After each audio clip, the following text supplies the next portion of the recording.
What up? Yeah. In the building. Nigga, after my pop died, started buying Glock 9s. Damn nigga, when it's light, I keep a stop sign. What up? My homie trying to fight, he called a hot 9.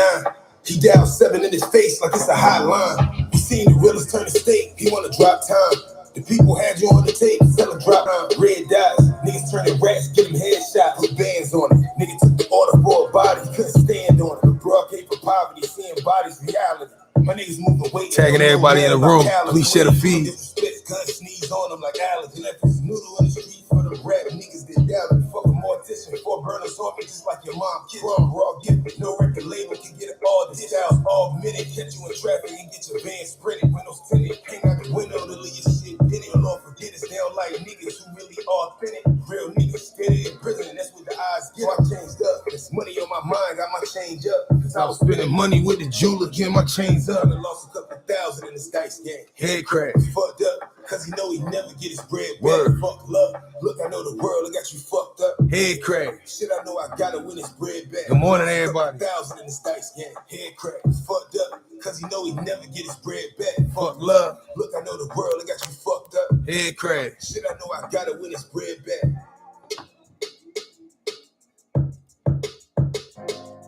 Yo, good morning, good morning. We're gonna chop it up this morning. 3 topics. We're going to talk about Shanquella Robinson, in that case, the Charlston White, and what happened recently, because it's very important. And then the loss of vulnerability, in Black families and relationships, as far as communication and everything. And y'all give me a quick second.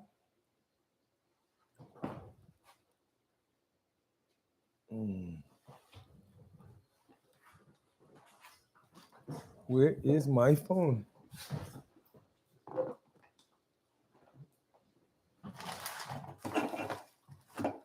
Many questions. Everybody hold on.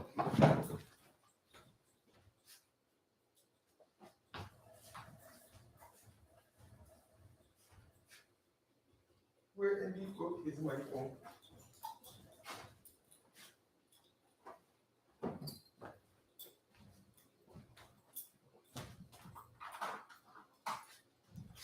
Still don't see it, so oh well. That's how I gotta tag up the world. What is my phone?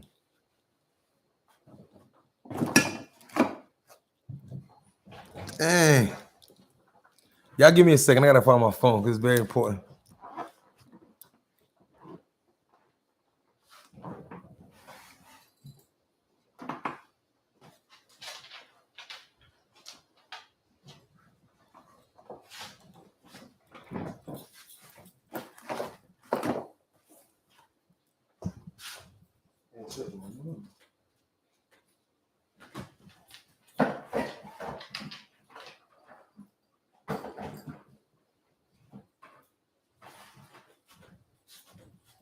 Yeah.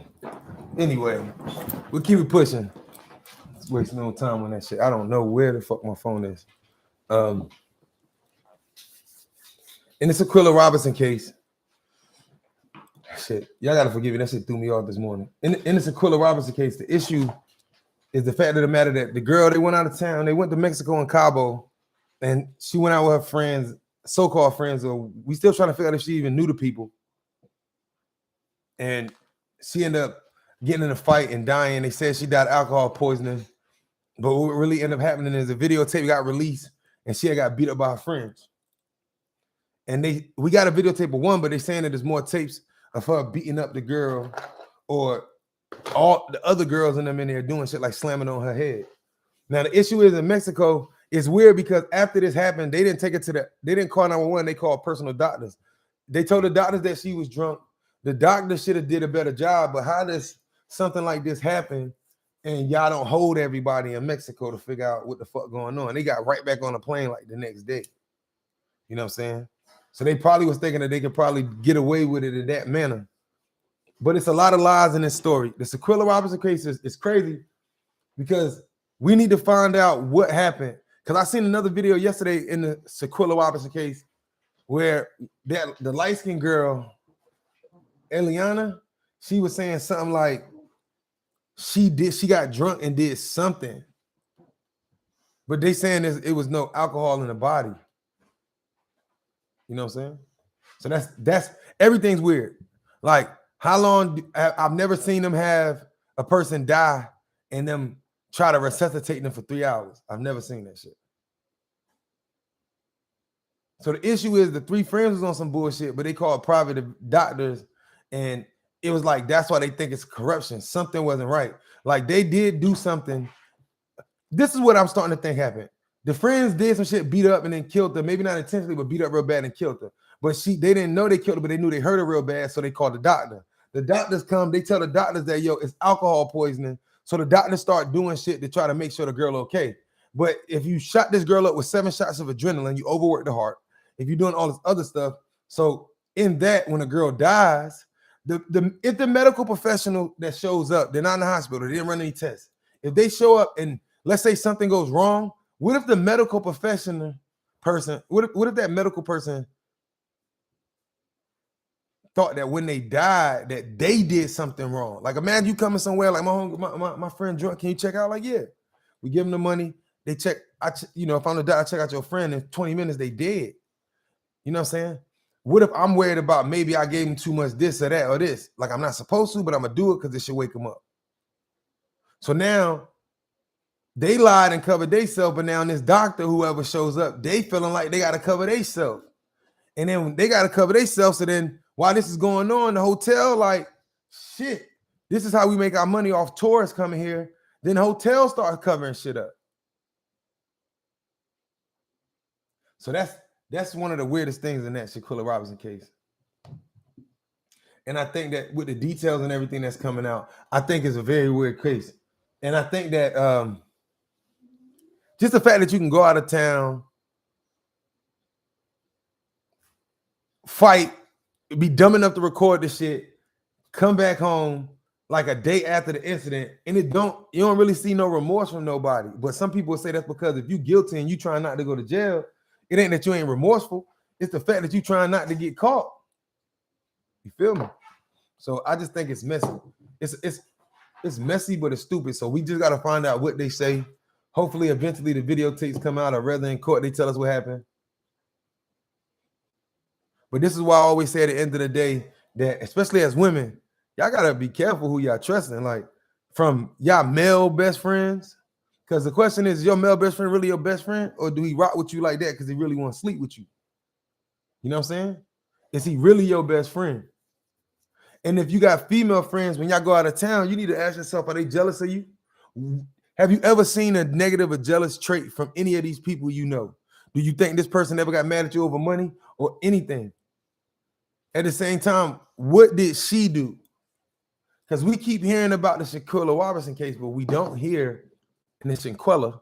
We keep hearing about Shanquella, but we don't know if what that tweet said online from a random account saying like she set somebody up to get killed and they were mad. That's why they beat her up like that in the hotel, because she had basically confessed to setting up somebody that was related to 2 of them or something. So I just want to know y'all opinions on it. You know what I'm saying? And I'm speaking on it just to see the updates. Now, originally they came back, nobody got arrested. They did issue a search warrant, not arrest warrant for the main one. Now, I'm still trying to understand. Maybe somebody in the comments, because people do comment, maybe y'all can explain me what femicide is. Like, properly. Like, because we was thinking, is this a trans? Is it a woman? Because at first everybody was like, nah, it's a woman. But that's not what we seeing. You know what I'm saying? So my question is, what is femicide? They said a gender-based crime. So does that mean like 2 females? Does that mean like when a woman gets attacked by another gender, like a man? Is that femicide? So maybe y'all can help me answer that question. Or as I get the answer to that question, we move forward. But hold on, y'all. The reason why we've been moving, certain stuff moving a little slow. Give me a second, y'all.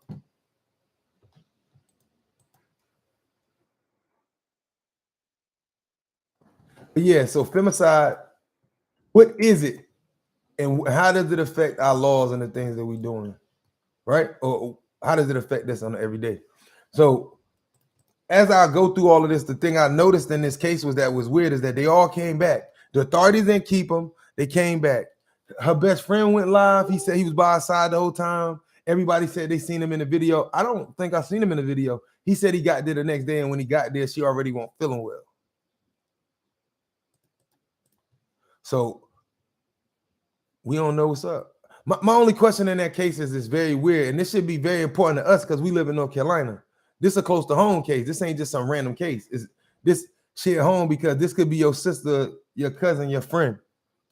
But he said he didn't leave aside. Her friend was like, she went live the other day. The light skin one, Ileana was talking, and she like giggled and was like, yeah, and that's how she died.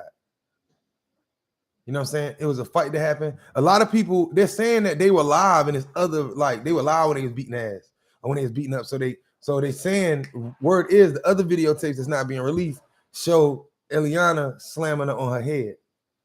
But the reason why I bring up femicide because it's femicide like when a man transitions to a woman and then fights a woman. I'm just questioning you. I don't know. Now, my next thing. You talk about Charlston White real quick. She is not a guy. Okay. It was a rumor that she was trans, but she's a woman. I thought that was the rumor too. It was a rumor, and then they said it was a woman. And then after they said it was a woman, then it was like it's kind of not completely clear, they were saying. So I'm not trying to insult her because once they kind of went in, they said it was a woman. So that means that femicide would be like, oh, Clea, explain to me what, because I know you be watching and digging. What is femicide? Like, can somebody explain it to me? Because I ain't went into it. When they said it wasn't foul play, so let's go back. They brought her there. We seen a videotape of Shanquella walking through the house. Now, if you put context on it, if you say, look at this video, don't it look like her friends are setting her up? It looks different. But I'm gonna be honest. We seen her walking through like, where you hoes at? It don't take all this time to get naked. And as she walking through the house or the villa, they are all in the back. Now, one thing that I did notice in this Shanquella Robinson case was that when she got in the room off that video, that girl changed the one that they arrested. She changed the conversation completely. Like they were in there having some type of serious conversation. See, people like me, we pick up on that when we enter a room. So I went in the room when she went in that room. She said she was like, "Oh, my stuff ain't in it." Like that's not what he was talking about. You could tell. And then she made a joke and nobody laughed. That's very true. It says what's bad, and then you said it's a new word to me. Yeah, it's femicide. As I figure out, probably tomorrow I'll come up here and we'll break down femicide because that's how we'll do. But I like to ask my chat and the people that always follow me because I got a lot of intellectual minds that listen and follow me, and it's a lot of topics that I touch on, and some of the areas that I speak on. Other people I know that I communicate with are very strong, and I don't mind. I don't know it all. I love researching. I love sharing with the group, but we learn from each other. So during the chats and when we talk, that'll be the best thing. Now, you were saying, the video, we only seen the first video, and that was her punching her. But I did notice in the first video, what hurts the first lady, the one that got arrested, because they're not saying it's her, but it got to be her because that's the only one they can prove physically touched her right now. That knee to the head, like she swung her by her neck and then she kneed her to the face. That's what makes it a little bad on her part. Now, I'm reading the comments, y'all. So if y'all type in, if y'all want me to respond to y'all, I definitely read the comments. It means to make something more characteristic of associated with a woman and juice female sexual characters in a male. You said that's what I'm thinking broke her spine. So that knee to the head, but they're saying it's another videotape with the license girl, Ileana, and she slammed on her head. Now, what's weird is that when they came back, they all went to her mama house multiple times and told them that she alcohol poisoning. So let's talk about the cover up. They beat her up and they lied to the doctor. The doctor came and probably did some shit he wasn't supposed to do, so he started covering up. So then he let the hotel know, yo, we got a dead body. The hotel like, this is traveling, so then they started covering up. When they took this all away, so nothing was done right. Once the girl died, there should have been an investigation, but the doctor might have thought that he did something, he or she did, I think it was a man, he did something wrong. Right? That's the issue. It looks like, because the guy said, her best friend said he was on live. He said, yo, y'all not listening. They're covering shit up. What if they pronounce, like, we don't understand. They saying that if you do your own research about in like this area of Mexico and Mexico, like this happened not so much on a hotel. They don't want the bad publicity at this tourist spot. If somebody got killed, like friends came and set them up, that'll make people uncomfortable about wanting to rent it, because if you find out that Shanquella got murdered in this spot, it kind of stopped people from wanting to come in there, right? So it's just that. So I'm lying to the doctor. The doctor probably felt guilty, like y'all gave. He gave her 7 adrenaline shots. I don't even know how 3 is legal. Better yet, 2, just what it'll do to the heart. So, of course, at the end, the friends, the doctor, the hotel, by the time it gets to the coroner probably won't even aware of anything. The body showed up at work today, and I just did my job. And then the autopsy shows the inconsistencies in the story. They say she was dead within 15 minutes of arrival, but that don't match with the 3-hour time stamp. When does a dead body sit around to be... I've never seen them try 27 times for 3 hours to bring back a body. I don't even think they're doing that in voodoo. So I think that's why that whole conversation is so close to home. He says, right, and remember, 3 other people just died in Mexico who traveled from the U.S.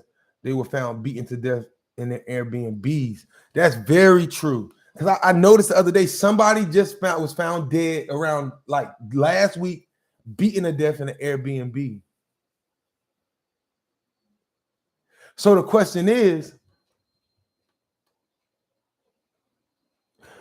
let's think outside the box. What if the friends, let's say something happened, they drunk, the girl wake up, because I think like they was drunk and passed out, but when that girl woke up and probably, she probably, one of the dudes she talking to that was there, she probably woke up and seen Shanquella in the bed or doing something. You could tell she freaked, because I mean, they all going out there about to get naked and get in the pool. So I'm thinking like, you would think it would be no jealousy if we all get naked, but we can get naked, but it still don't mean it's jealousy. Because the girl, Ileana, said something like, she got drunk and she said she got drunk and did some disrespectful shit. That kind of can sound like mess with somebody, man, was flirting with her when they were drunk, trying to fuck them, do something. But there is 2 to 3 other cases of people being beaten in Airbnbs in Mexico.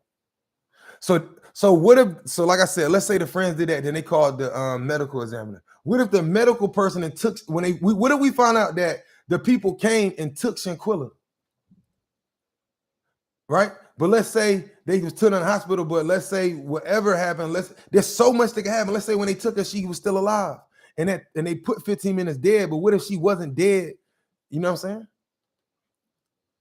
What if the friends were allowed to leave because they wanted the friends to go because they wanted other things, organs, money, extortion?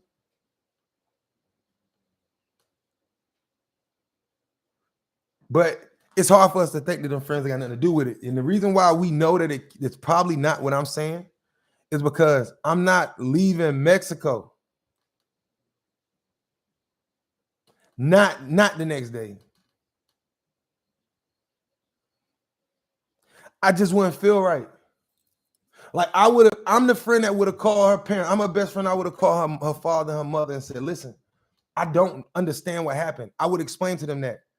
Or I won't dare, or I would have said, listen, I'll stay here, but can y'all help me get back? I'll stay here 2-3 days, but can y'all help me so that I don't leave her side at any point? Because it sounds like they took the body or they took her. We don't know, like, because they say the paper says she died 15 minutes after they got there, but then they said that they were trying to resuscitate her for 3 hours. So Was she still alive for 3 hours after somewhere else?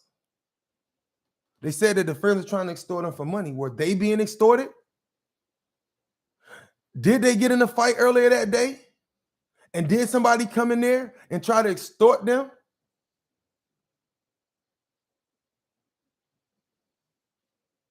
I mean, it's possible. It's not impossible for them to have, for that girl to have beat up. You know what I'm saying? Beat up and she was not feeling good, but for something else to have happened. Just because you see me fighting you on, you didn't see me kill her, I fought her. But to have a broken, like this part, like that's deep. That means that's what I say is you had to be slammed on your head. So very touchy case. Let's see. Very touchy case. The only thing I would say about the whole situation, who are these people to her? Are they her friends? Do she know them?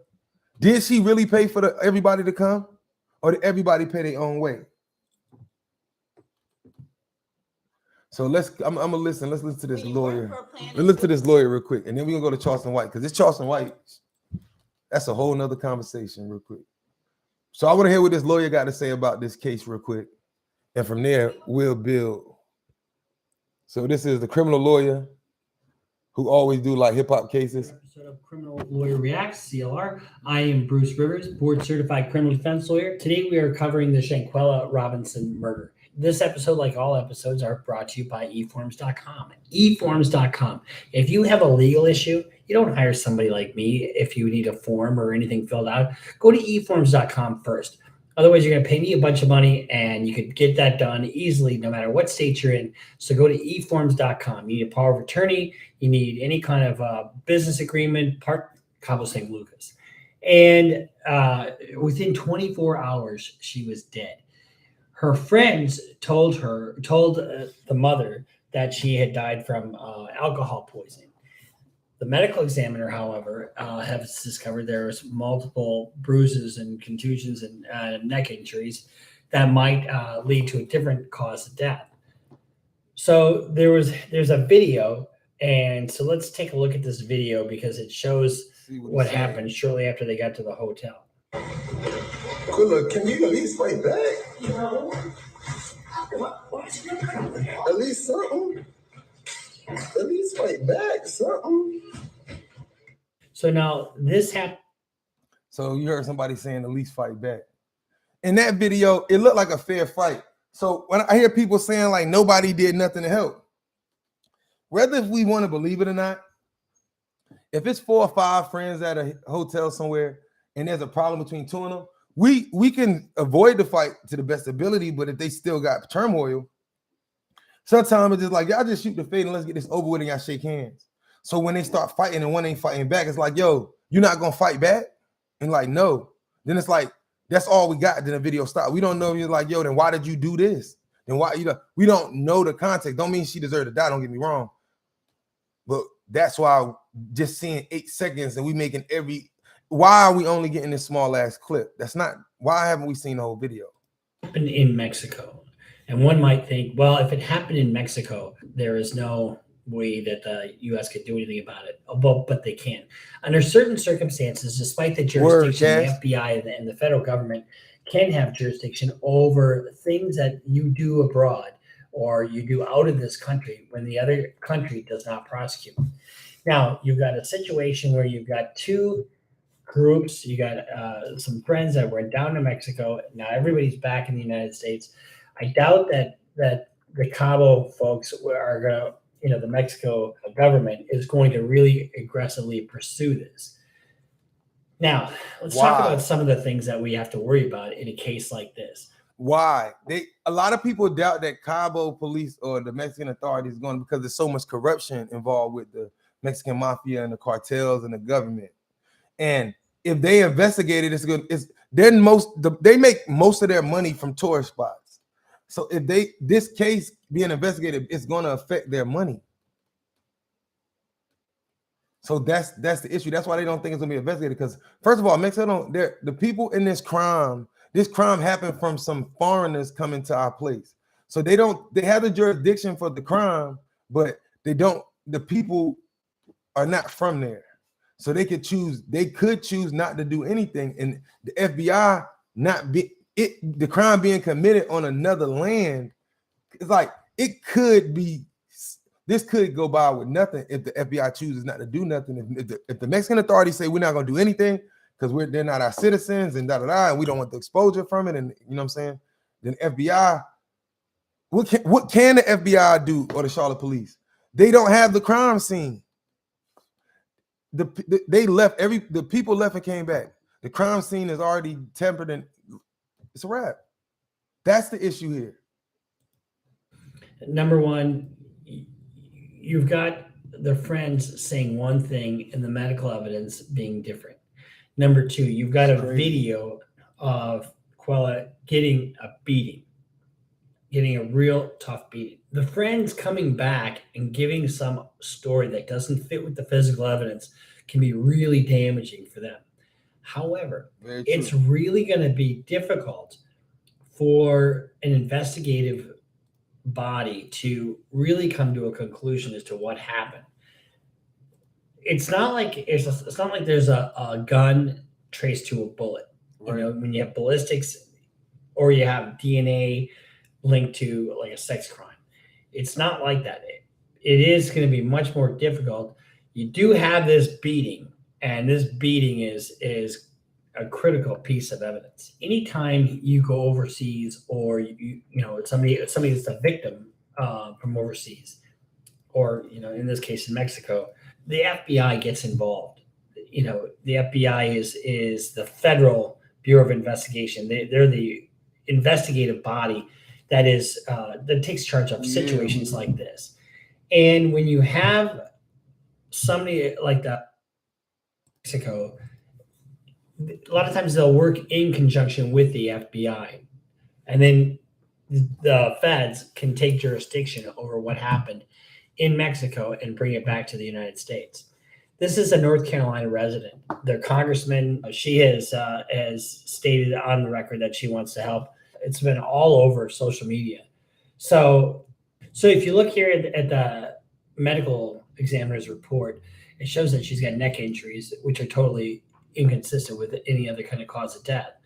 And that was articulated by her friends, i.e. the alcohol poisoning. So we'll continue to follow this case, but it is a very difficult case without other witnesses.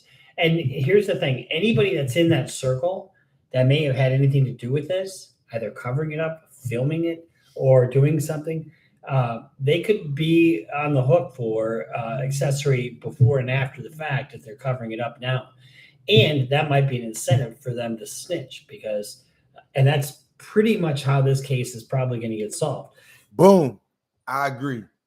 The issue with a crime, and all crimes, especially a crime like this, if it's 4 or 5 of them, even if one person delivered the deadly blow, like, okay, I can charge you with assault, and it clearly wasn't a fight, so you were assault trying to cause bodily harm, right? You know what I'm saying? There's a couple charges they can put in this, right? So even if they can't get her because they can't prove that she did it, they can still hit her in other areas, trump a bunch of charges on to get a couple years, 3 to 5.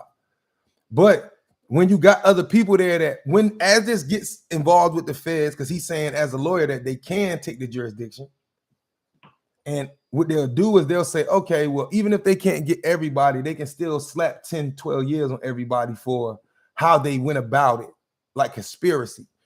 All the feds have to do is prove that they had an intent to do harm that led to this death. If they can prove, right? So the feds, they're investigating, but the feds ain't gonna say we coming to get you unless they got the evidence, right? But he's saying that when you got these other people standing around, even if only one person did it, these other people gonna realize in the next 2 years, if you were there from the beginning, you accessory before. If you was there after, like her friend said, he showed up after and she seen her die, and if he left by himself and didn't know nothing, no.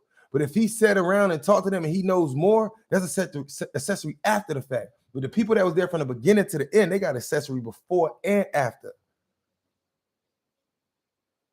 So they can say, A lot of people ain't gonna want to go to jail for this murder, accessory to murder.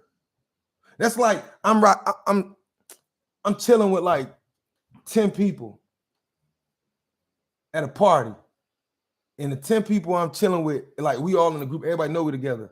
And we walk outside together to smoke, and 3 of my homeboys pull out guns and shoot at the party. All of us is accessory. Now the question is, did I know my homeboys was going to do it? Was I a part of the planning? Was I shoot right? Just knowing. And let's say I didn't know. After it happens, we all leave. This street shit. We all accessory after the fact because I know they did it and left. I'm just telling y'all the laws.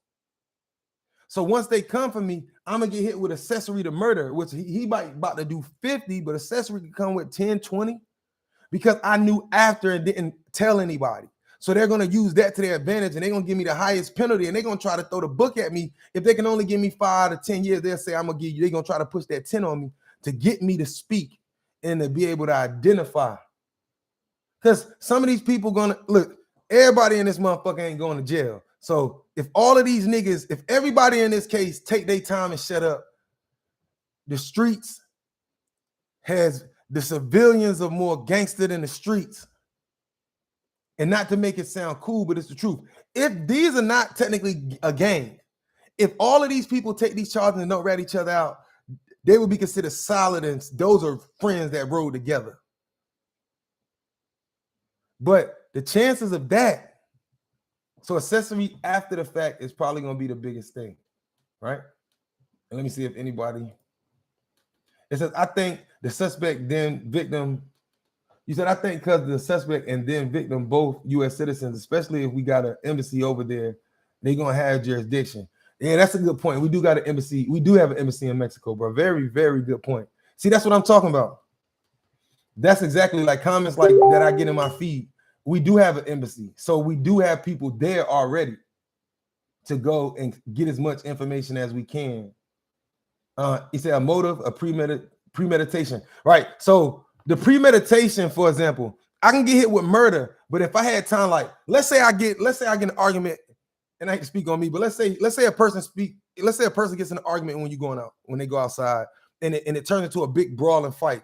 And when a person smacks me or hits, let's say something happened, but they smack me and then they pull a knife out and I shoot him. He don't swing it at me, but I shoot him. I could be charged with murder if I can't prove that I was in imminent danger, but it's not premeditated. Or if something happened, I just get charged with murder because it was in the moment. But if somebody like something happened, I argue with somebody outside in front of people, and the person smacked me or beat me up, and then I go home and I go get my gun, and then I come back outside and I shoot this nigga. This is premeditated.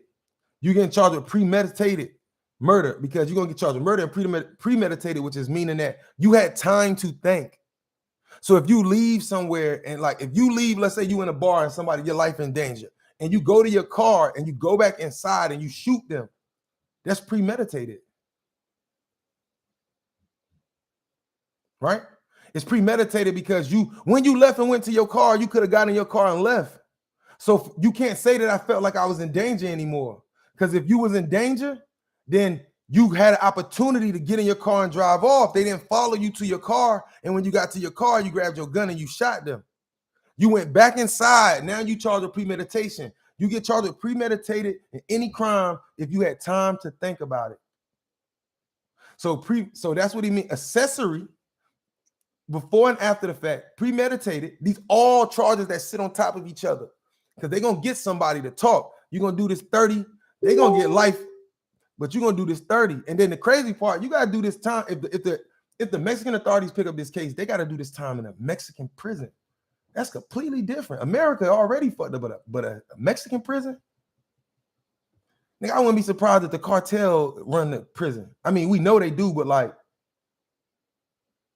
you might not make it home from a Mexican prison. It says, hey, you spelled her last name wrong in the comments. You may want to fix it so people can find it. I will.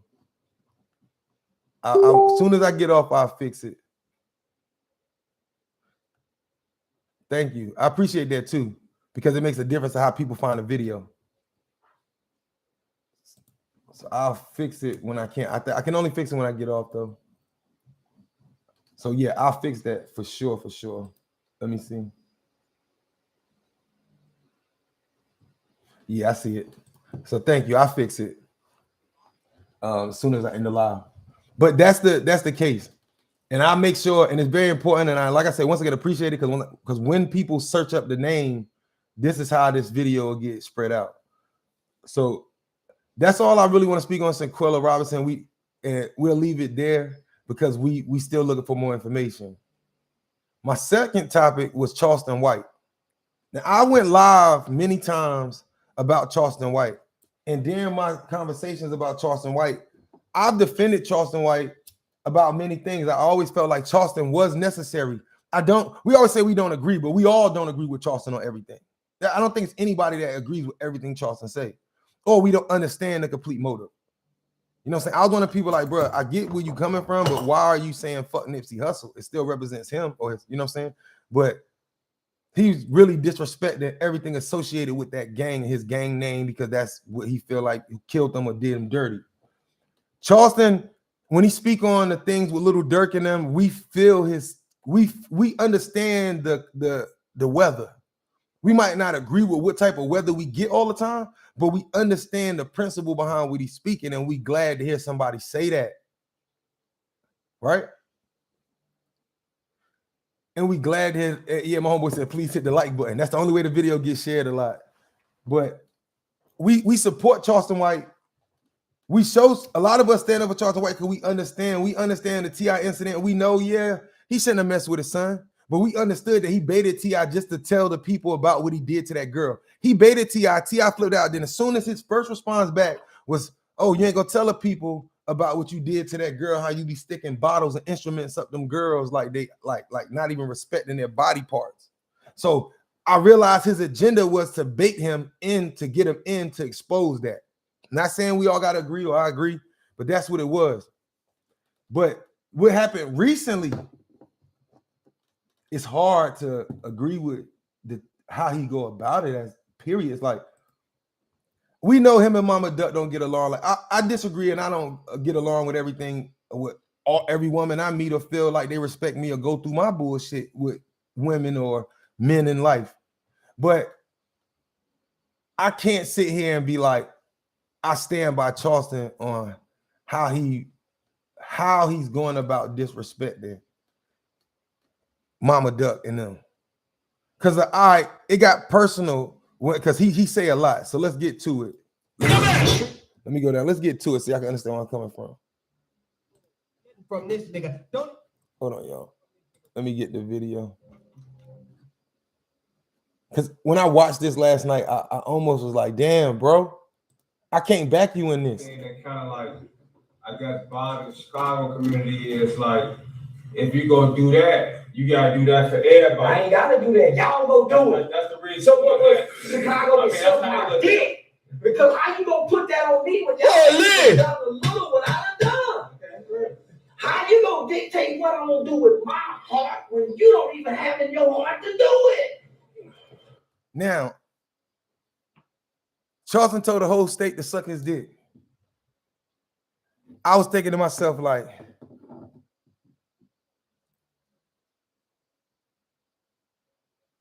this can't end well.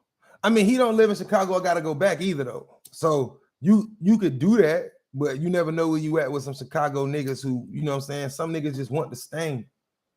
We live in a now where these young niggas want the stain for doing this shit to you. You know what I'm saying? They only want the 5 minutes. These young niggas only want a minute of fame. Now, Charlston he does have the right to, if he gonna defend Tuga and their mama, he's saying he don't want to defend. I'm not here to defend King Von mama, he's saying. Because he ain't defending the demon's mama. That's his perspective. It ain't like Von showed any sign of he was sorry. With Duck, when you listen to Duck music, he did show signs of remorse and trying to do better. That's character. You don't even have it in your heart to do it. How you gonna dictate my heart? And I'm saying, homie, from the knowledge I got, King Von was a killer. My mama had 2 sons locked up for murder, and my mama let everybody know I'm not in agreement in what my son's done. But look, so this is what I'm saying. You can't make me curl my king for my mama. Fuck that bitch. I don't give a fuck about his mama. Y'all love his mama. I know. You know, Vaughn and Duck like Kelly. I don't know that. What you don't know? I don't know that. But I don't give a damn about it. Chat. I know I got only gangsters that watch my stream. I want to go back right here. I ain't know I had DJ Academics version. We gonna get the real version. I don't want to be stopped by DJ Act. Hold on, y'all, because I was watching this yesterday.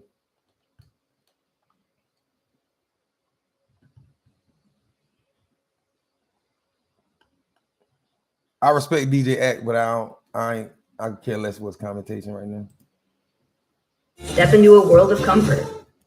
But yeah, I definitely fuck with. I don't just think I don't fuck with Act, but I ain't trying to get stopped by his because he break his shit down. And I'm saying, and he was being treated, nigga, I show love.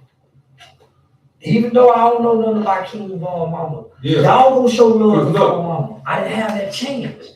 But nigga, the more that I had at my fingertips, when I first made a video, saying, man, I heard about this kid Tuka. How the fuck can y'all be saying this shit? Nigga, his mama. And I think with that part being said, the only thing that kind of like, I guess, bothers the Chicago community is like, if you go do that, you gotta do that for everybody. I ain't gotta do that. Y'all go do it. That's the reason. So what was Chicago? My question is, who told the streets that we gotta fucking listen to them? The streets ain't my daddy. You don't fucking own me. We grown ass men. I heard it's funny how other cultures understand this shit.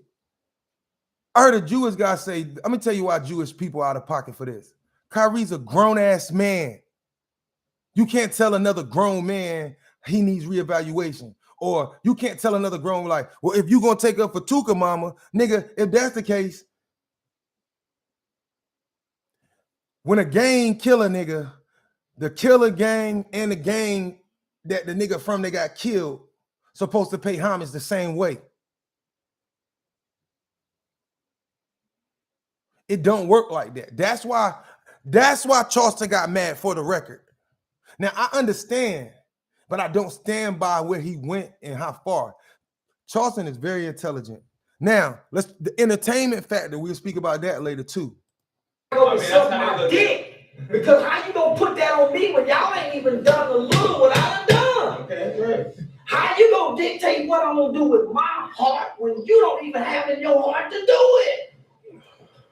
Really? You don't even have it in your heart to do it. How you gonna dictate my heart? And I'm saying, homie, from the knowledge I got, King Von was a killer.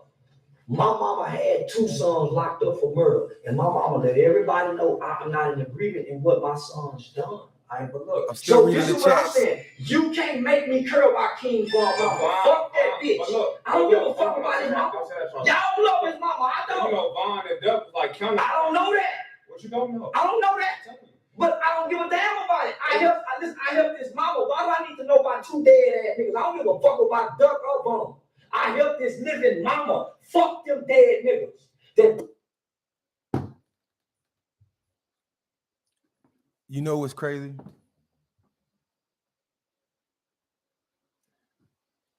Once Charlston just put himself under the drill music curse.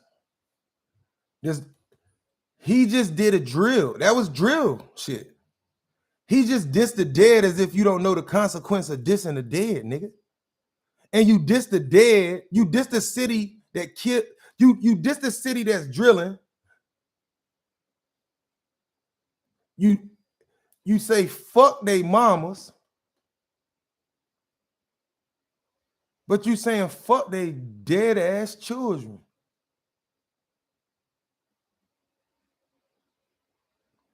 That shit, it's like you lost me, my nigga. Like that's where Charlston lost me. He lost me with that. Preached about killing niggas. Give a fuck what they were. Why y'all not helping their mama?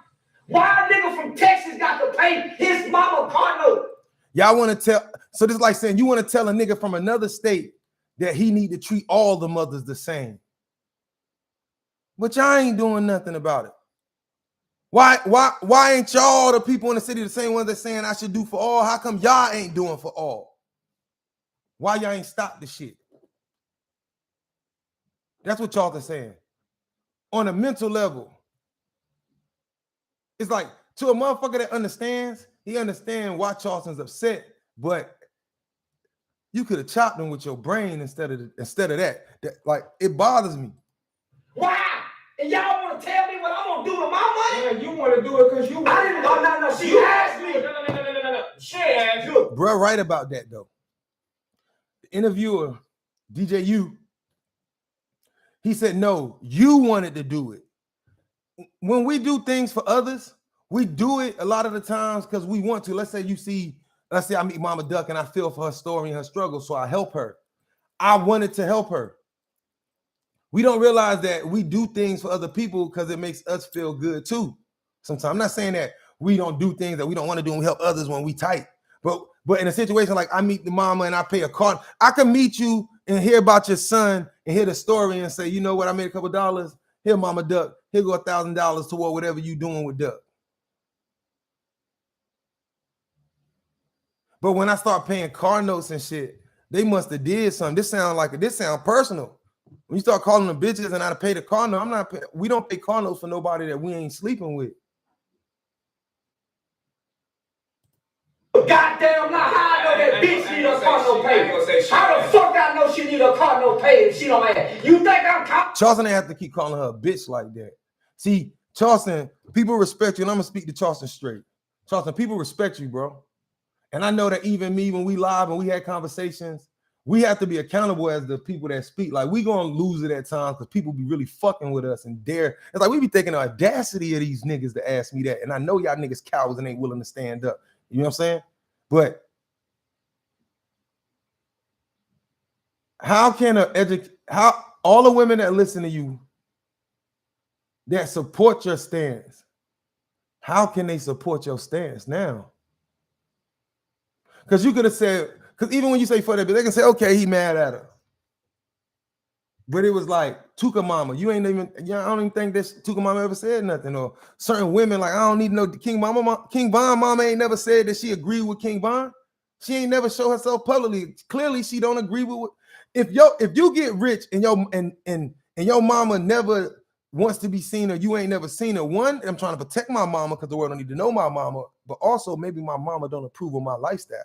There's a lot of mothers who won't even take that fucking money. Don't associate me with that shit. I'm staying right here. I don't want nothing to do with that dirty ass, grimy ass money. See, I come from one of them mothers.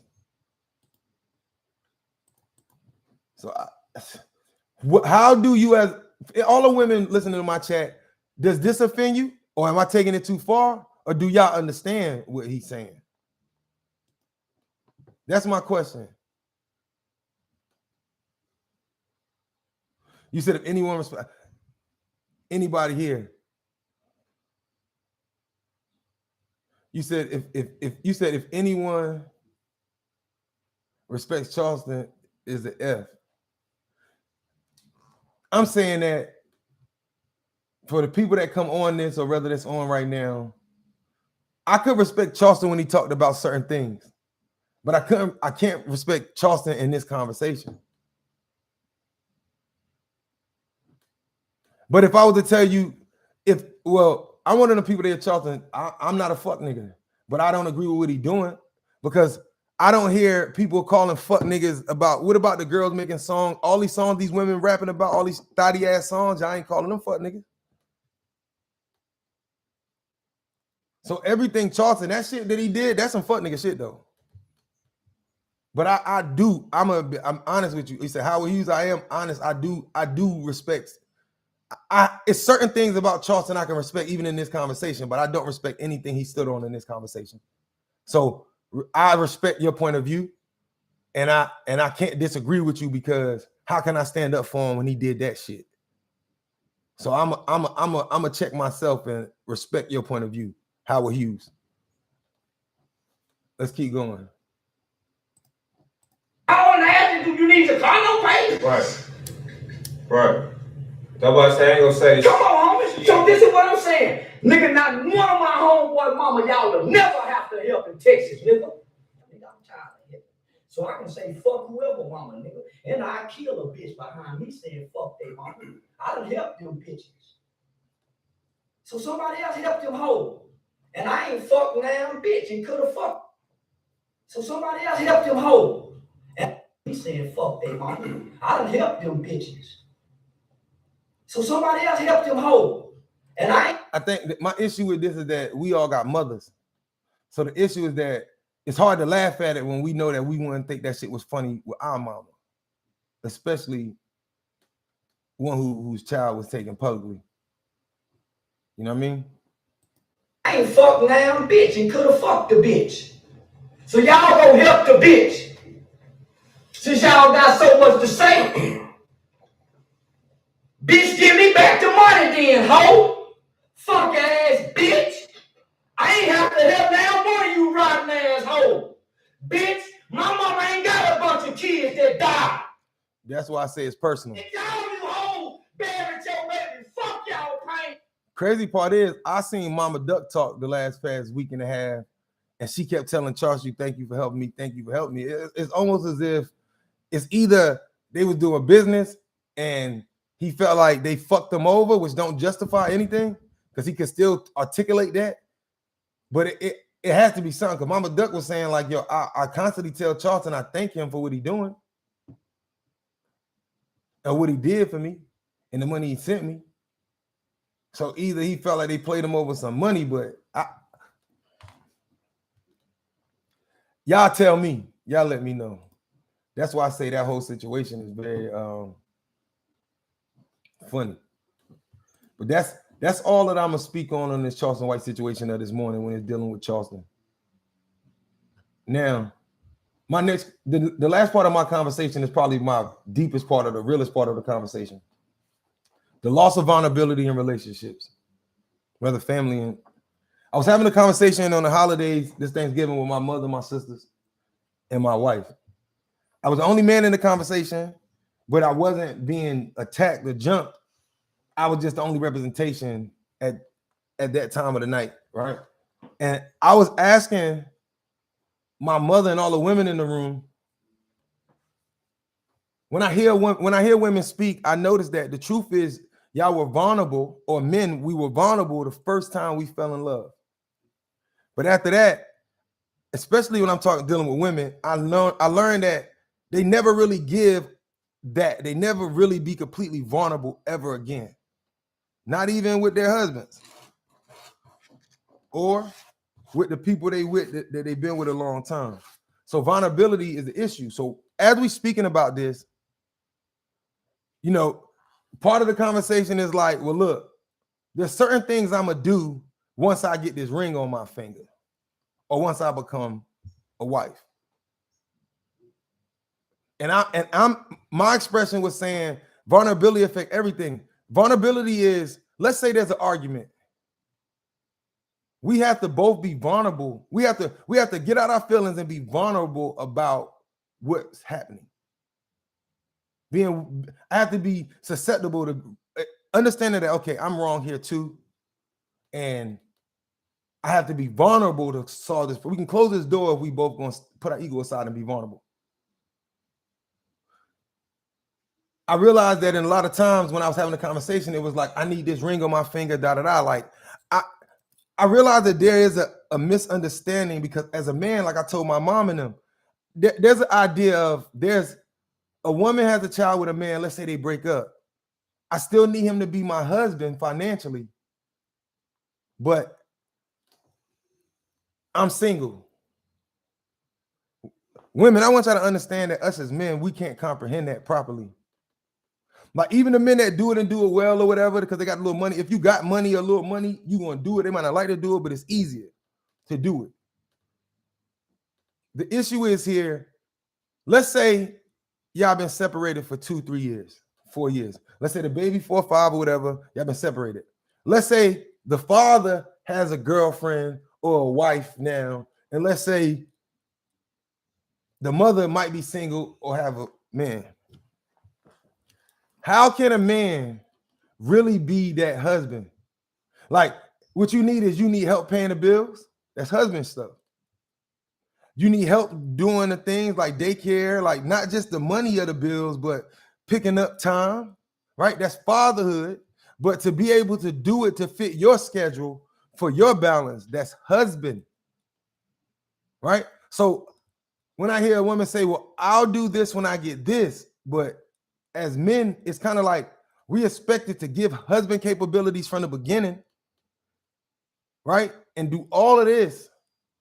So as I date you, I don't really, and it's not all women. I'm just saying, understand, you're dating, and men, this is where men, this is where we kind of lose it with. It's like, you want me to be serious and take you serious, and I know you're not really vulnerable. At the same time, I also know that you probably entertaining other men because you didn't got that ring on your finger. So I could never get to even thinking about you being my wife or treating you like one, because why would I treat you like, why would I give you wife privileges while you still live in a single lifestyle? A lot of people are not being vulnerable. But in the room, it was like, well, when they do this, then I'll take my, but that means we got to go through 4, 5, 6, 7, whatever years into the marriage to get it. What makes you think that we feel like we going to get it, or that we even think that the other partner comprehends that problem? People not wanting to be vulnerable. People not wanting to be vulnerable is the problem. So the issue in love and marriage and relationships is what? That people are not allowed to like really express themselves. I'm removing this content because I hate when they put that porn content on. But it's listening. It was kind of like saying, like, I want to be vulnerable with a man. I want to do this, this, and that. But it's like when we start talking about vulnerability, we start talking about privacy. And privacy is it's like, how can you be in a relationship and then talk about privacy? Privacy is like, okay, me and you just getting to know each other, just the privacy. You got your phone, I got my phone, we different. If we're dating in a relationship or sleeping together, what's privacy? Or are we supposed to still have privacy until we get married? But if we dating, or if we in a relationship for 7, 8 years and you doing whatever in your phone and all this privacy, when you get married, how do you cut that off?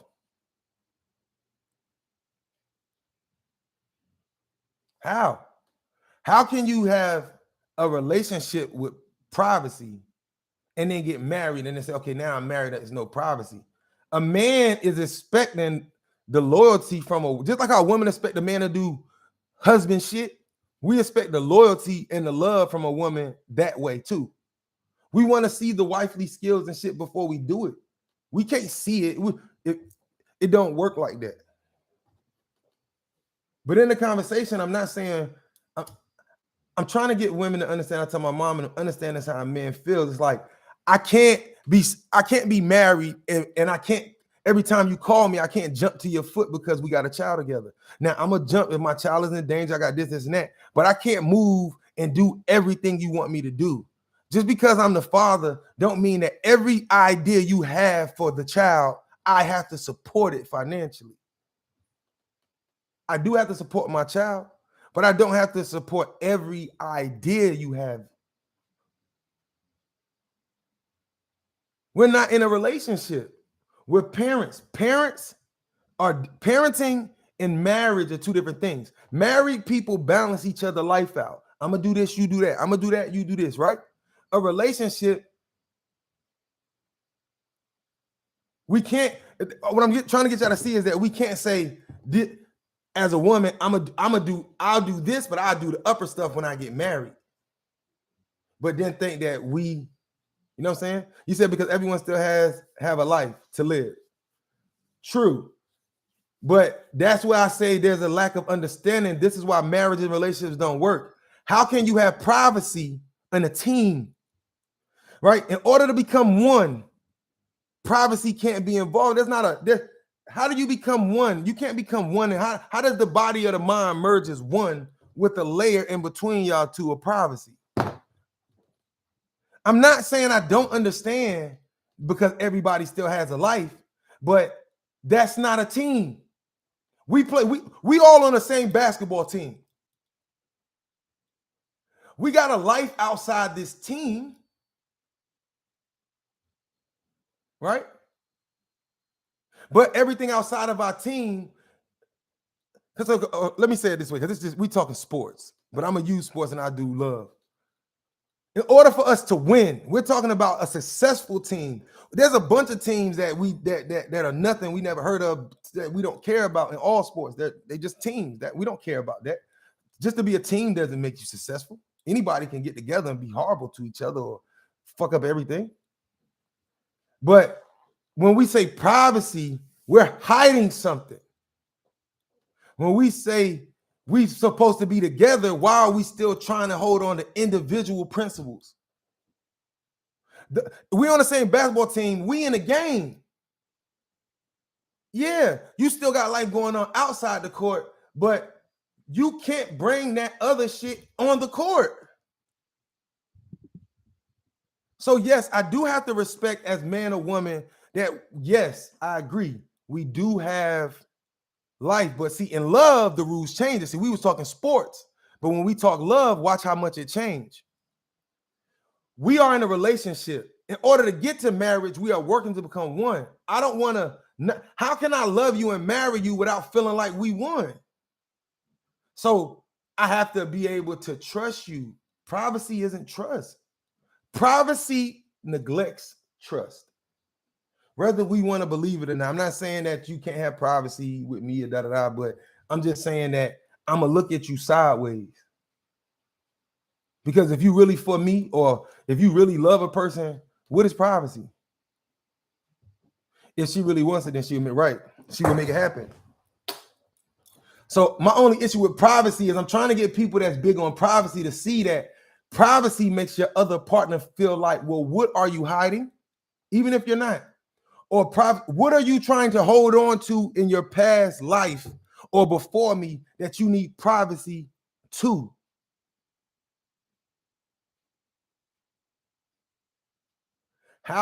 This is why relationships and marriages are not going to work. In order to be one, we don't have any separation. If I put two gummy bears together and smush them perfectly, it's not still two gummy bears.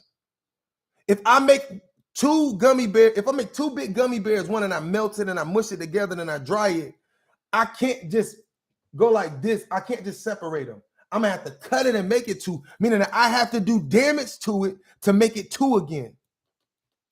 So when we're in a relationship, every time you start doing some individual shit, what you did was you just had to do damage to your partner to get in. You had to cut yourself and you had to cut half of his body or her body to go do some individual shit. That's my conversation about this shit. Being vulnerable is being willing to be told you wrong as a woman. It's like, I understand the women say, I want to be vulnerable, but when I'm listening to all women, I'm listening and I'm hearing thinking like, well, you know that the man of your dreams ain't the man of your dreams. Who told you that the man gonna come to you the way that you imagine? That's the illusion. Everybody I know that's been together for 10, 20, 30, 40 years, they had the same problems the motherfuckers who broke up had. But the difference was they didn't quit on each other. They didn't give up. And even if they was at war at some point and multiple times in relationships, they both had to be vulnerable. Like they had to put their pride down and be vulnerable to move forward. But what are we talking about here? You are saying privacy. Like, for example, if I have a girlfriend and she has an issue, I'm not going to run to my man to tell him about my girlfriend. See, that's right. That's my point. That's privacy. But that was one of the privacies my sister brought up, as far as that form of privacy. But that form of privacy I respect. Like, I don't want my business in the street. That's relationship privacy. That's not individual privacy. I'm talking about individual privacy. If privacy as a team, but that privacy is the two gummy bears heated and melted together and reformed and shaped as one. Now when we disagree, we don't want our privacy out in the world. That's team. Now, if the individual can go and talk to his homeboy or homegirl, then clearly they can't communicate with you. How we can keep something in the house, but how do we fix the problem when there's one or two people that don't have communication skills or can't articulate properly? That person has to vent to somebody or this shit gonna go left. If they care, they need outlet. They need to go talk to somebody older. So sometimes that talking, because some people get mad about that, but I know what you mean. You saying just, and I agree, as my sister was saying, privacy. A woman don't want their business in the street. What happened between me and you happened between me and you. Right? But sometimes that is bullshit, because that could be, you don't want people to know the hoish shit or the negative shit or the fuck shit you doing. If I got a problem with what you doing and we together and you keep doing this shit over and over again, and I go talk to my homeboy about an event, you want me to keep it in the house, but that shit only benefiting you, or vice versa. She go talk because the nigga ain't, you know what I'm saying? So sometimes there's still a disconnect in the relationship. Right? We're not going to go run and tell your friend about your relationship. We shouldn't, but that is happening every day. Women talk to their friends a lot more than men talk to their friends. Women will weigh their friends and their mother's opinion way more than a man will, on average. Like, our homeboy can tell us this and that, but on average, it's not gonna. As men, when we talk about women, we ain't like telling them like, "Yo, fuck her, leave her. She dumb." That's not how really a man conversation go. You know what I'm saying? And I'm not saying that's how a woman conversation go, but we have seen it. Like, that's what in this conversation goes. Every day as a black man, I watch women bash on Facebook. Show me a black man that got an apartment or got his own, I'll shut up. Show me this, and then I'll be thinking like, show me 50% of black women who ain't got no goddamn EBT card, who ain't got a handout from the government. But then I'm women bashing. See, I want y'all to understand. We watch niggas say, "Yo, daddy ain't shit." That's man bashing, even if he won't shit. Because it's not about if it's true or not. It's about if it's offensive to a man or a woman, right? So when I see women complain about women bashing, I realize like, oh, so whether if we're telling the truth or not, if we got something, if we speak on you in a negative light, you don't like how I make you look. But you won't mind for that as women when y'all spoke on us like that. So that's why my conversation was saying, why don't you be fair about it as a woman or as a man? But that's the part of the conversation that everybody too sensitive to have. You know what I'm saying? I'm not knocking it. I just try to get the women I talk to understand that the way you think a man thinks, you have no idea. I tell my mom, if you didn't have a father, then you need to understand certain things about your logic is fucking wrong. Right? A girl that has a father and a girl that doesn't. And a girl that has a father, but he's not a man. So in all of these scenarios, a girl that has a father who's a man or has principle, she's gonna grow up seeing her mother and father. They might have disputes, rather just arguments here and there, once in a blue all the time, or just the disconnect. Because what's worse than an argument is knowing your parents don't get along, but they faking in front of you and you know it. That's faking and arguing in front of your kids. See, we think in America, especially black folks, we think that we doing justice by hiding our arguments from our kids. You also are stopping them from able to learn how to problem solve or to not have the problems you guys are having. Sometimes if mom and daddy having problems and it's a cheating and the kids know, the kids gonna find out eventually anyway. This also shows the boys how cheating is gonna affect their wife or their girlfriend. It's gonna show the women how their attitude is gonna affect that. But I understand the principle. We're not gonna hide it. We're not gonna introduce that to our children. I respect that. But I just hope y'all can see my principle behind what I'm saying.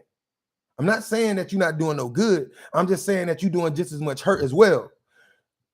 if me and my wife are arguing and the kids don't know about it, they think we're under illusion. So when we break up and when shit hit the fan in front of them, they're not going to understand anything.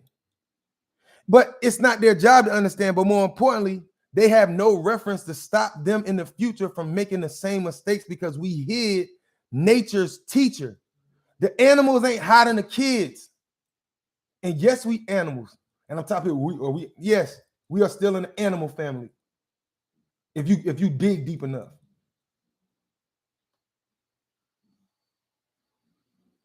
So that's what I'm saying. Everything, vulnerability brings all of this. Now, when we were saying earlier, when I agree about the privacy of relationship, but the other privacy is not wanting to know, not having stuff in your phone. Well, if you don't want it seen or you need privacy, you shouldn't be in a relationship in that aspect. Because the analogy is that to become one, we have to get rid of our individuality and actually bind completely and do away with our individual aspects. This is a problem that Black woman has an issue with. I don't talk about relationships because I realize I got so many arguments because it's an issue, but you have to understand this or you will fail as a woman. The man, listen, I'm telling you because if you need to understand the true logic of a man, going back to having a father, if a girl has a father and see him yell, sees him get upset, sees these things, when she has a husband, she's not going to say because he raised his voice, because his body changes, because these things she don't understand is happening. She's not going to say, well, you're a bad man because she didn't grow up in a household with women in a feminine environment. All she understands is feminine shit with a little bit of masculine mom in there, right? But that girl, when she grows up, who didn't have a father or never seen a mother and father argue, they have the illusion that that's how this shit goes. It don't go like that. There ain't no white people and Black people that ain't argue that love each other. And if they did, then sometimes people have agreements in life. We're friends, really. We get along, but we survive together. But the issue is you can't. We can both have goals, but our goals can't supersede our union. Or the things we doing can't supersede it. But women don't believe if you didn't have a father, then that's why when a man tell you to shut up or raise his voice at you, you offended because you was taught by other women in society who was a society that wants us to fight. My question to you as women is this. Me and my mom, it got a little heated for a second, but it was a great conversation. My sister said, why do you feel like you at war? Why the fuck don't y'all realize as women that we at war? We at war. I'm at war with my mom from a mother to son perspective. Rather if you and your mom, you at war with them because society put us at war. I'm at war with my sisters because society put me at war with my sister. I don't like what women doing and I don't like and my sister's a woman and they do those things. Just because you my sister don't mean that I don't feel that way. Good morning. Right?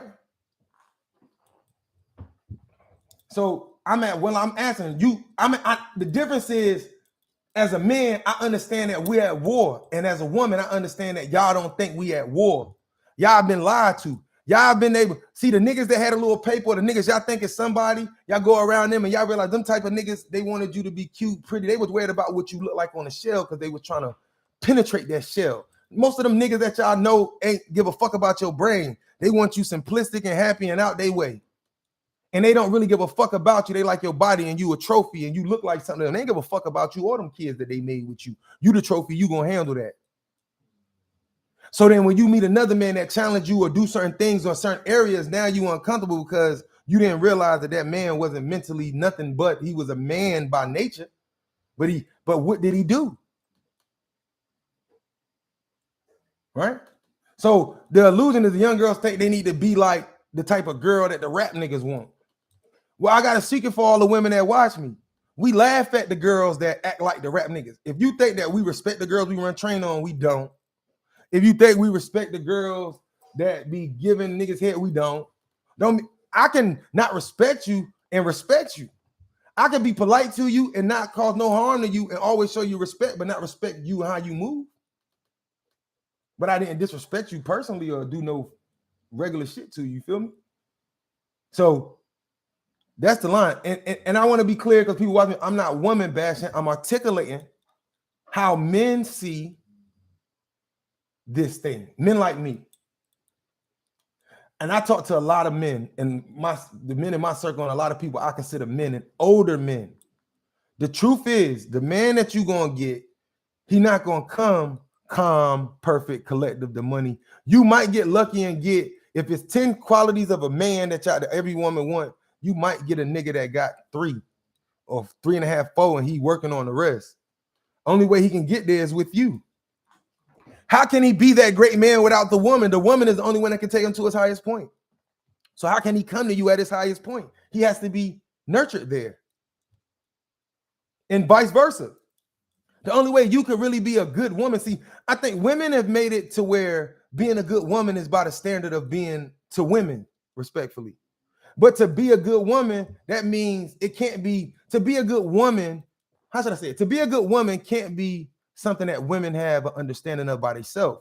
Because you could be, to be a good woman to women doesn't mean you're a good woman to a man or what we consider as a good woman. Because a lot of women, to other women, they're good women. But to a man, we might not think that makes you a good woman. In order for you to be at your highest, you need me. You need me to challenge you a little bit, ruffle your feathers. You need me to let you know when you emotional as hell and you out your rabbit mind. You need me to tell you, shut up and get out your feelings. Not just being disrespectful, but that go back to having a father. If a little girl grew up in a country where the men are respected and the Muslim men tell their women, be quiet, and her mother sits down and be quiet. Now, I know that look weak, but at the same time in this conversation, all the women always at some point say that, well, you know, the real power, the person who is submitting is really in control. So for a woman to understand that the person in submission, remember, if 50 Shades of Grey or whatever, she was the submission, but she was really in control. A woman is to submit to her king because she has to show the order that the family has to develop.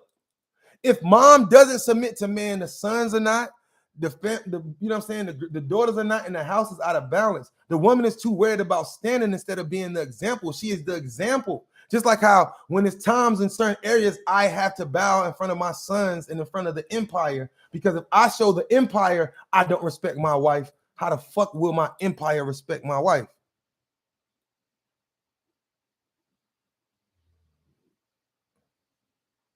You said they don't even care about themselves. True. And I'm not, and I agree. But vulnerable is the topic that all of this comes out of. I'm asking if the first time y'all the first time y'all got hurt by the nigga y'all really love, that first real love, y'all closed that box up and y'all only been giving out a shell of yourself. And even the minute y'all really like, y'all still hiding that piece that them people or that person or a couple people hurt. Are you really, really giving them? As men, we know you ain't giving us your all, but you think we ready to marry you. We know you're hiding things of yourself from us. That's why we're cheating. That's why we feel like we can't trust you. We're asking you to be naked like Eve in the garden.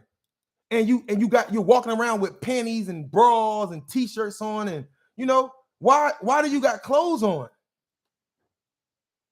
And we supposed to be in our own Eden. Why are you covering yourself? Who's watching?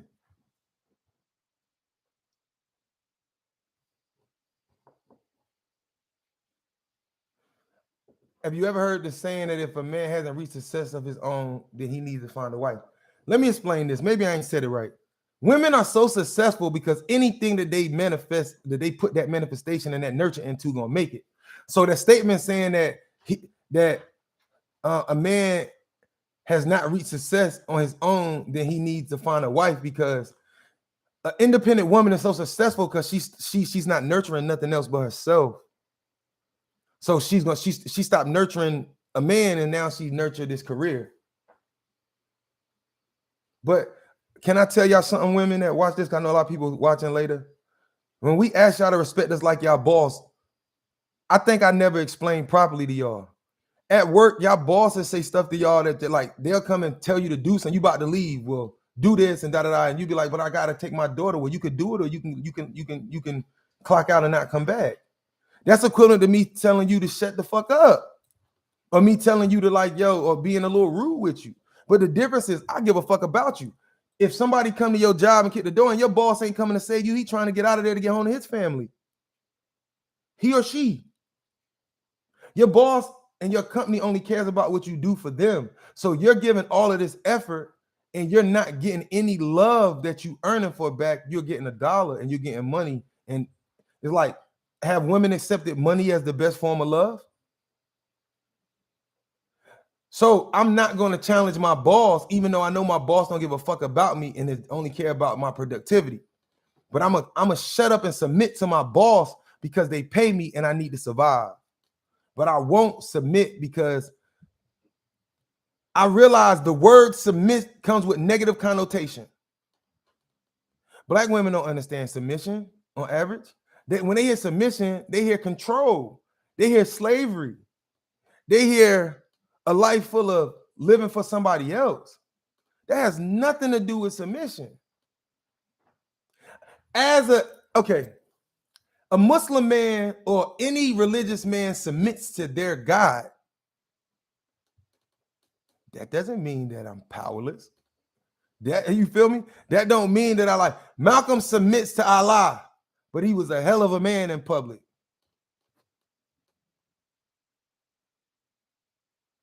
But Betty submitted to Malcolm for his brain. He never brought the money home because they realized after the nation gave him a house and he was teaching, but they barely had money, just the bare minimum, because the nation did everything. That's the only example. Betty and Coretta Scott King.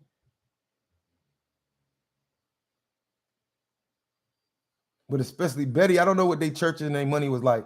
But Betty is one of the only examples. And I ask all the time, I be so angry at women. Y'all trying to be like Nikki, Cardi and them, but I don't see nobody trying to be like Betty. Betty, she was just as educated as Malcolm. And she was even smarter in certain areas. When she met Malcolm, she had her own program. She was already tutoring girls in college, school, education. She was that nigga. Malcolm was that nigga outside, but she was that nigga. Let's be clear. When her and Malcolm got married, she could have kept pursuing her dreams, but she did still reach and had her own functions with women and did things, but she knew that her role as a wife and her role as a mom is what's important, not my role as a boss at work. Y'all earn for power so much. Y'all want to be bosses at work. Y'all want to be, it's cool. It says, I think once you've been with someone at your lowest point in life and they stick around, you both share vulnerability, in my opinion. Because as Black women, we're always taught to be so strong, to be independent.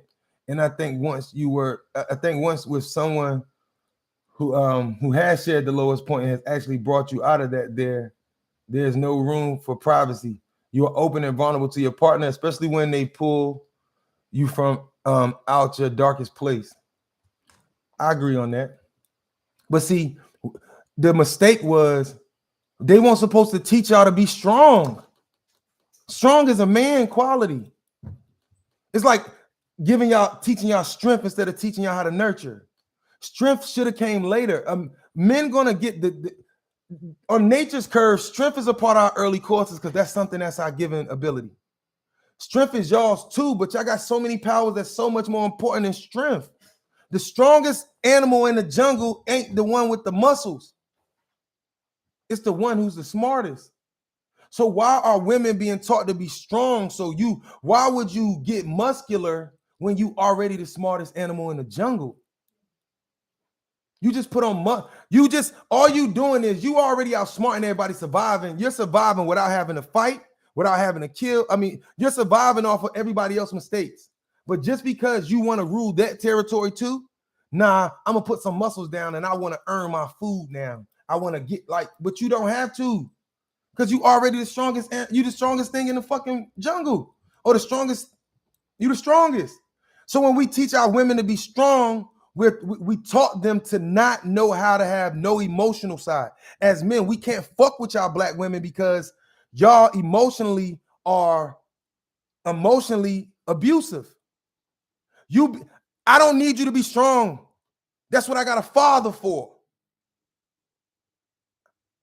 I don't need you to be strong. I need you to be a woman. You being strong, woman, doesn't benefit the family. You being a strong woman is an asset, but it don't. That's not why we gonna come forward with you. You need to be a strong woman. They raised you to be strong, or women raised other women to be strong because they were strong because that's an independent life. You have to be a strong and a masculine type woman when you by yourself because you have to be the male and the female. But when we come along, y'all want us to accept y'all masculine parts. No, we telling you put that shit in a cage. Baby girl, put your fucking muscles up. Can you open the shit and take the air out your air muscles? Can you put your nuts up, my nigga? Because I can't understand you and your masculine. We as men, the problem is they're making men, y'all, the society is telling us happy wife, happy life. Submit to your woman if you want this shit to work. I got a deep something I'm gonna say to y'all before I get off. I had a lot of conversations with women, or let's say like my mom and my sisters, and we argue because sometimes they feel like a lot of people got a problem with my conviction and how I speak. Like, who the fuck is he? Why do we have to listen to you? Who the fuck are you and why do you speak? That's what everybody issue with me on live. I'm gonna answer this question today. I was joking, but all my sisters and my mama got up and dapped me after I said this and said, damn, that's deep.